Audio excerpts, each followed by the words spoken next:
Hello dear students, आज हम chapter 2 polynomials पर बेस्ड क्वेश्चंस को सॉल्व करेंगे और समझेंगे।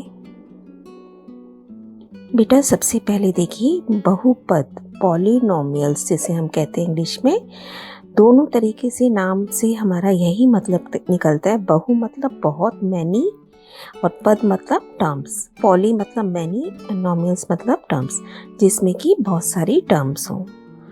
और साथ ही साथ इसके ऊपर एक कंडीशन हमारी और होती है, क्योंकि अदरवाइज ये बीजीय व्यंजक ही बना रहेगा। लेकिन बहुपद में चर की घात हमेशा एक प्राकृत संख्या होती है। मतलब अगर सपोज आपके पास कोई ऐसा चर दे रखा है जिसकी घात मान लीजिए -3 दे रखी है, और ये कुछ ऐसे आता है हमारे पास, तब हम कहेंगे कि ये एक बहुपद नहीं है। और ऐसे ही अगर इसकी घात वर्गमूल x यानी कि 1/2 है। अब x वर्गमूल x का क्या मतलब है कि x की पावर कितनी है, 1/2 है ना, तो वो भी एक प्राकृत संख्या नहीं है। इसलिए अगर जहाँ कहीं भी चर की घात इस तरीके से भी आती है, बटे में आती है या घटा में आती है, तब भी वह बहुपद नहीं कहलाएगा। ध्यान रखना है आपको, चरों की घात हमेशा प्राकृत संख्या, that means it should be starting from 1 onwards. देखिए अब हम इसका स्टैंडर्ड रूप सीखेंगे कि एक पॉलिनोमियल को स्टैंडर्ड रूप में किस तरीके से लिखा जाता है। तो ये देखिए, a x की power n plus b x raise to the power n-1। इसका मतलब क्या है? तो पहली बात हमने अभी सीखी कि n जो ये पावर्स हैं सारी प्राकृत संख्याएं होनी चाहिए, है ना। और ये जो a और b c हम यहाँ लिख रहे हैं बेटा, ये इनके गुणांक हैं जो कि कांस्टेंट नंबर्स होते हैं, ठीक है। और ये लास्ट में बिल्कुल कांस्टेंट टर्म है आपकी एक। तो ये बहुपद एक n घात वाला बहुपद कहलाएगा अगर इसका ये कोफिशिएंट गुणांक 0 नहीं है, 0 नहीं है। और किस तरीके से स्टैंडर्ड फॉर्म में लिखा जाता है, सबसे बड़ी घात पहले, उसके बाद उससे छोटी, फिर उससे छोटी, इस तरीके से घटते हुए क्रम में हम घातों के अनुसार बहुपद को लिखते हैं। उसके बाद बहुपद की घात हमने सीख रखा है कि किसी भी एक पद में चर की या चरों की अधिकतम घात, जो भी सबसे ज्यादा घात वाला चर आपके पास होगा बहुपद में, वही पूरे बहुपद की घात कहलाएगा। देखिए जैसे for example x + 3x² - 3 - 5x raised to power 7। अब देखिए यहाँ पे x की पावर 1 है, यहाँ 2 है, यहाँ कुछ नहीं, 0 है इसका मतलब, और यहाँ पर 7 है, तो इस पूरे बहुपद की घात 7 कहलाएगी। ऐसे यहाँ पे 10, 12, तो पूरे बहुपद की घात क्या हो गई, 12। यहाँ देखिए x की पावर 2, y की पावर 2, x की पावर 1, y की पावर 5, तो इन दोनों को आप प्लस करोगे 4 आएगा, इन दोनों को प्लस करोगे 5 आएगा। तो इस तरीके के बहुपद की पावर, इसका मतलब 5 होगी। दोनों मिला के जो अधिकतम है वही पूरे बहुपद की घात होगी।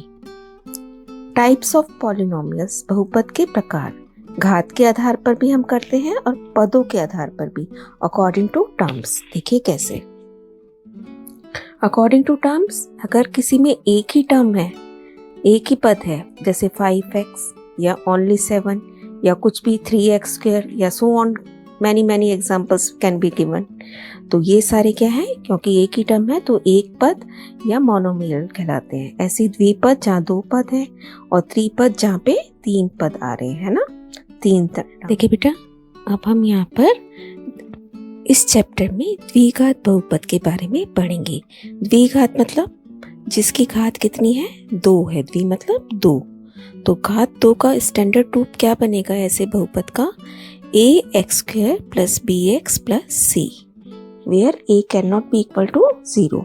अगर a 0 हो गया तो ये पूरी टर्म 0 हो जाएगी, और तब ये द्विघाती नहीं रहेगा, है ना, घात 1 वाला ही बहुपद बन जाएगा।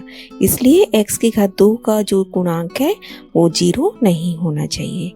अब इसमें देखिए, इसके जो शून्यक है, इसके जो सॉल्यूशन निकलेंगे, है ना, वो उनका अगर टोटल हम आपसे पूछा जाएगा तो that will be equal to minus b upon a. B क्या है? जो एक्स का कोफिशिएंट है, एक्स के साथ गुणा हो रहा है, तो माइनस बी अपॉन ए जो एक्स के स्क्वायर के साथ कोफिशिएंट है। इस तरीके से करने पर, वैल्यूज रखने पर हमारे पास सम ऑफ जीरोस आ जाएगा। ऐसी प्रोडक्ट ऑफ जीरोस क्या बनेगा? Constant term divided by a, c by a. तो ये आपको ध्यान रखना है। नेक्स्ट देखिए, यदि शून्यक एक दूसरे के योज्य प्रतिलोम दिए गए हों, यानी कि they are additive inverse of each other, तब ऐसे केस में जो उनका टोटल है, जो अभी हमने सीखा है माइनस बी बाय ए होता है, दैट विल बी जीरो। योज्य प्रतिलोम क्या होता है बेटा? सपोज मैं आपसे कहती हूँ 3 का योज्य प्रतिलोम बताइए, तो हमें ऐसा नंबर देखना है जिसको जमा करें 3 के साथ तो आंसर 0 आ जाए। आंसर क्या आ जाए? 0। तो ऐसा नंबर कौन है? घटा 3। तो अगर, और घटा 3 का योज्य प्रतिलोम कौन हुआ? 3। और 3 का कौन हुआ? घटा 3। तो ये दोनों एक दूसरे के योज्य प्रतिलोम या एडिटिव इनवर्स हैं। ऐसी सेम देखिए गुणन प्रतिलोम हो, यानी कि मल्टीप्लिकेटिव इनवर्स। अब मल्टीप्लिकेटिव इनवर्स का क्या मतलब है?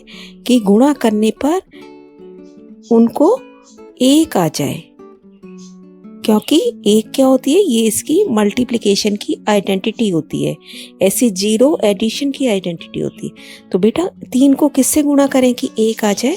1/3 से। तब ये जाके एक दूसरे के मल्टीप्लिकेटिव इनवर्स या गुणन प्रतिलोम कहलाएंगे। और ऐसे केस में जो द्विघात बहुपद है उसके शून्यकों का जो हमने गुणनफल सीखा था c/a, वो किसके बराबर होगा? 1 के बराबर। तो ये फॉर्मूले छोटे छोटे आपको ध्यान रखने हैं। नेक्स्ट देखिए, द्विघात बहुपद बनाना जबकि शून्यकों का योग व गुणनफल हमें दिया गया हो।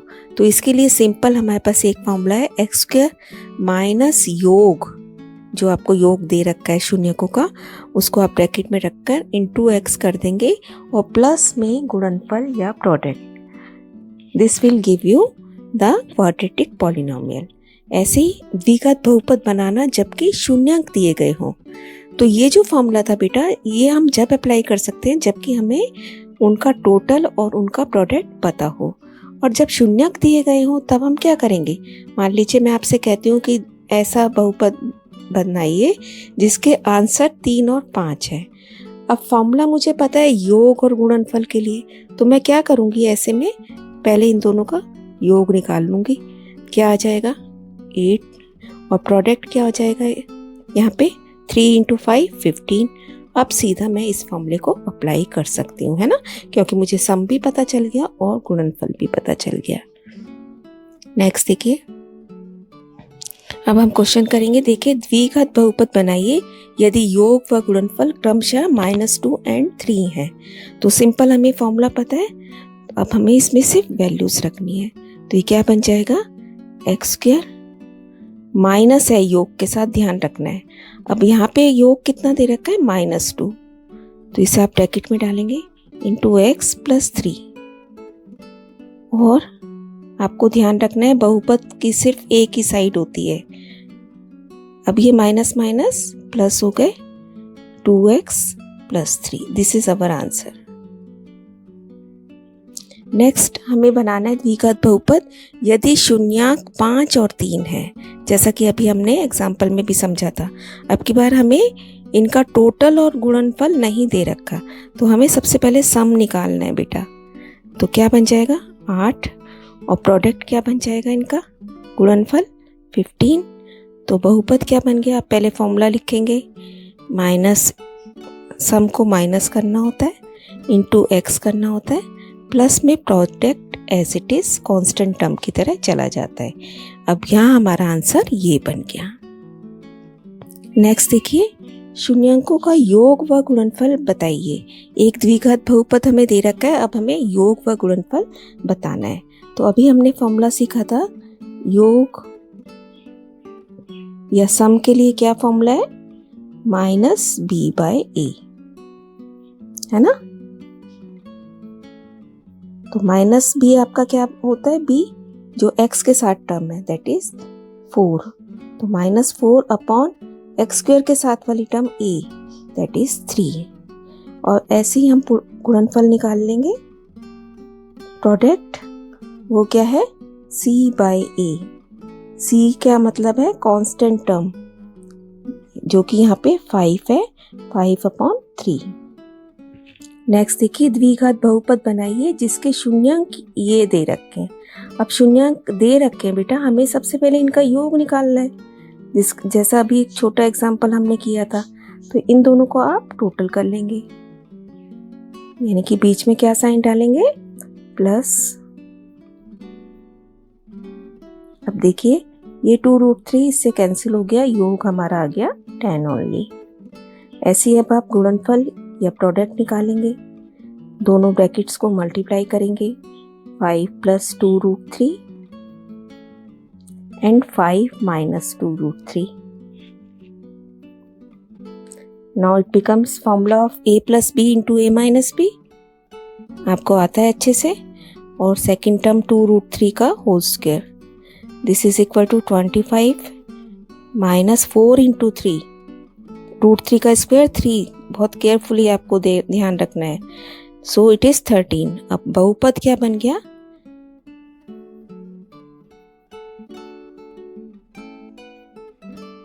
देखिए बहुपद क्या बन गया, एक्स स्क्वायर माइनस सम यानी कि 10 इंटू एक्स प्लस में प्रोडक्ट 13 है ना।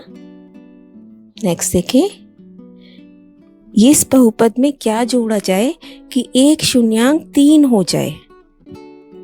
ठीक है बेटा, इसमें हमें कुछ ऐसा नंबर जोड़ना है कि एक शून्यांक 3 हो जाए।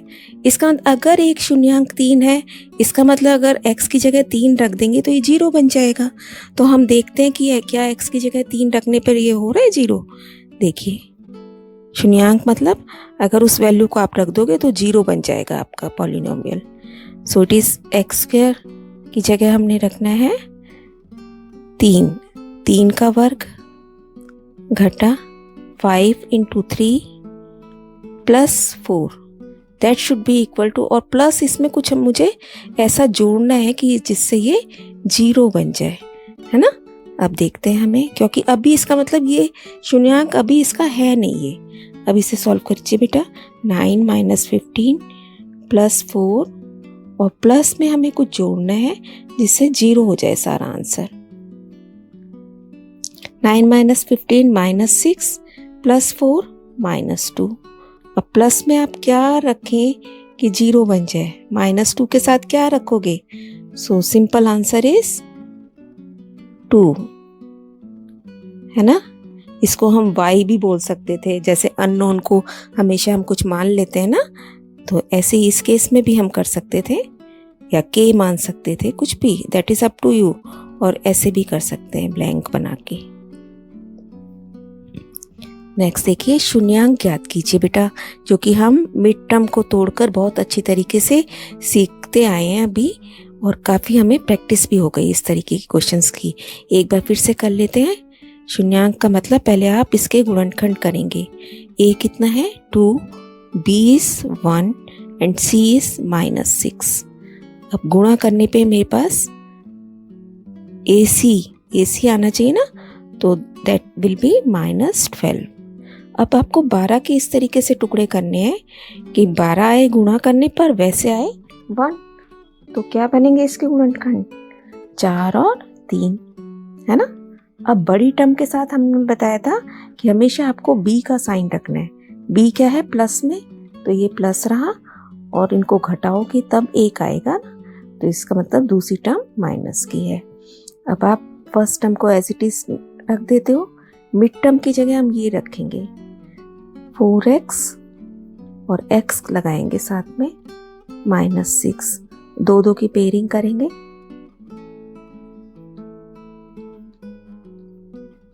माइनस कॉमन है 3x + 6। Now 2x is common, x + 2 -3 common, x + 2। तो हमारा आंसर बना x + 2, सेम ब्रैकेट आनी चाहिए यहाँ पे, 2x - 3, है ना। अब इसके जब जीरोस हमसे पूछे जा रहे हैं तो जीरोस कैसे निकालते हैं हम? शून्यांक दोनों को जीरो के इक्वल रख देंगे। यहाँ से आ गया हमारा आंसर x इक्वल टू -2 और सेकंड को रखेंगे जब आप, तो x will be equal to 3/2। ये इसके शून्यांक हो गए। नेक्स्ट देखिए 4√3x² + 5x - 2√3 के शून्यांक बताइए। बेटा आप देख रहे हैं √3 के टर्म्स आ रही हैं, तो हमें घबराना नहीं है। सबसे पहले आप अपने प्रोसेस से वैसे ही चलिए। a कितना है? 4√3, b is 5 and c is -2√3। Sign इसका साथ में ही रहेगा। अब मुझे चाहिए क्या? ये देखिए ac चाहिए होता है हमें, तो माइनस आ गया एक बार 4√3 इंटू 2√3। अब 4 को 2 से मल्टीप्लाई करेंगे 8 बन गया, √3 को √3 से करेंगे 3 बन गया। इसका मतलब -24 के टुकड़े करने हैं मुझे, है ना, फैक्टर्स करने हैं। तो 24 को इस तरीके से फैक्टर करना है हमें कि गुणा करने पे 24 आए और वैसे प्लस और माइनस करने से 4 आए। तो वेरी सिंपल, आप भी समझ गए होंगे कि 8 और 3 हो सकते हैं ये। अब 8 और 3 में बड़ी टर्म के साथ कौन सा साइन है? b का साइन, दैट मीन्स प्लस का। अब 8 में से 3 माइनस करना है तब 5 आएगा ना, इसलिए इसे हमने माइनस कर दिया। देखिए गुणा करने पे घटा 24 भी आएगा। अब आप इसको first term as it is, बीच वाली टर्म की जगह हम लिखेंगे 8x - 3x - 2√3। 2 की पेयरिंग कर लेंगे अगली बार।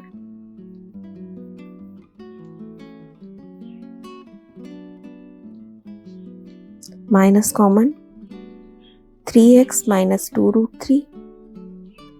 देखिए फिर हमारे पास कॉमन आ रहा है 4x √3 + 2 √3x + 2।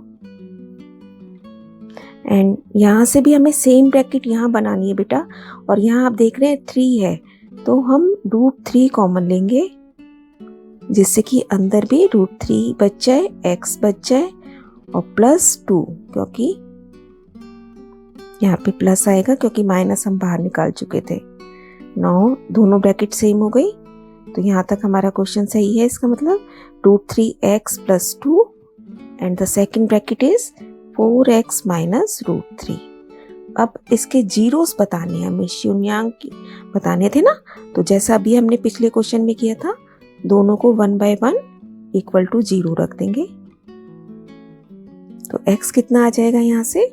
-2/√3, जिसको आप रैशनलाइज भी कर सकते हैं। और जब सेकंड ब्रैकेट को रखेंगे 4x - √3 = 0, that will give us √3/4। Next देखिए, यदि इस बहुपद के शून्यांक m और n हैं, तो एक ऐसा बहुपद बनाइए जिसके शून्यांक 2m और 2n हो। तो पहली बात तो मुझे m और n की वैल्यू निकालनी है, तभी तो मैं जाके 2m और 2n वाला बना पाऊंगी ना। तो सबसे पहले इसके शून्यांक निकालने हैं, जैसा कि अभी हम 2 क्वेश्चंस कर चुके हैं। तो फिर से इसको कर लेते हैं। 6x² - 7x - 3। a is 6, b -7 and c is -3। Multiply करने पे ac आपका आना चाहिए, दैट मीन्स -18। तो सारा प्रोसेस आप खुद समझ गए हैं, अब अपने आप करेंगे और इसके फैक्टर्स हमारे पास आ जाएंगे 2x - 3 एंड 3x + 1। आप खुद यहाँ तक देखिए कैसे पहुंचेंगे। उसके बाद जब शून्यांक निकालेंगे बेटा, तो जीरोस क्या हो जाएंगी? एक एक को करके 0 रख के इक्वल रखना है ना, तो यहाँ से आएगा 3/2 और यहाँ से आएगा -1/3। अब मुझे चाहिए शून्यांक जिसके 2m और 2n हो, यानी कि अगर हम इसको एक को m मानेंगे, एक को n मानेंगे। m हमारा हो गया 3/2 और n हो गया -1/3। अब मुझे 2m चाहिए। 2m कितना हो गया? 2 से 2 कैंसिल हो जाएगा, 3 बचा खाली। और 2n कितना हो गया? -2/3। तो ऐसा पूर्ण बहुपद बनाना है जिसके शून्यांक आप हमें पता चल गए। तो हम शून्यांक से तो बहुपद नहीं बना पाते ना, हमें उसका सम और प्रोडक्ट चाहिए होता है। सम कितना बनेगा इन दोनों को जब आप प्लस करेंगे? 3 - 2/3 दैट इज 7/3। और प्रोडक्ट कितना बन जाएगा गुणनफल? यानी कि 3 ब्रैकेट में डालेंगे -2/3। 3 से 3 कैंसिल हो गया, क्या बचा? -2। अब हम उसका फॉर्मूला लगा देंगे। क्या होता है? x² minus sum into x plus product, है ना। तो ये बन जाएगा हमारा x² -7/3 x और प्लस में प्रोडक्ट हमें माइनस में है तो यहाँ पे भी माइनस ही आ गया और ये हमारा आंसर बन गया। तो बहुत आप पेशेंस से करेंगे ना बेटा तो आपको समझ आ जाएगा कि हम क्या हमसे पूछा जा रहा है और हमें कैसे प्रोसेस अपना आगे कंटिन्यू करना है। देखिए अगर कुछ नहीं होता आप पहले यही समझिए कि शून्यांक इस बहुपद के m और n है, तो इसका मतलब वो मुझे फाइंड आउट करने हैं और जो कि हम अच्छे से सीख गए हैं। तो आपने पहले m और n निकाल लिए, फिर उसके बाद 2m और 2n निकाल लिए 2 से मल्टीप्लाई करके। फिर आपको बहुपद बनाना आता है, उसके लिए पहले सम और प्रोडक्ट चाहिए होता है और फिर फॉर्मूले में पुट करना है। नेक्स्ट देखिए, एक शून्यांक दूसरे का योज्य प्रतिलोम है तो k का मान बताइए। ऐसे केस में हम सीख चुके हैं कि जब एडिटिव इनवर्स होता है तो -b/a should be equal to 0, है ना। अब यहाँ पे पहले आप a b c लिख लेंगे। a कितना है? 4। b कितना है? माइनस के साथ x के साथ जो गुणा हो रहा है वो आपका सारा b है, 40k ब्रैकेट में। और c कितना है बेटा? ऐसे ही -9। ठीक है।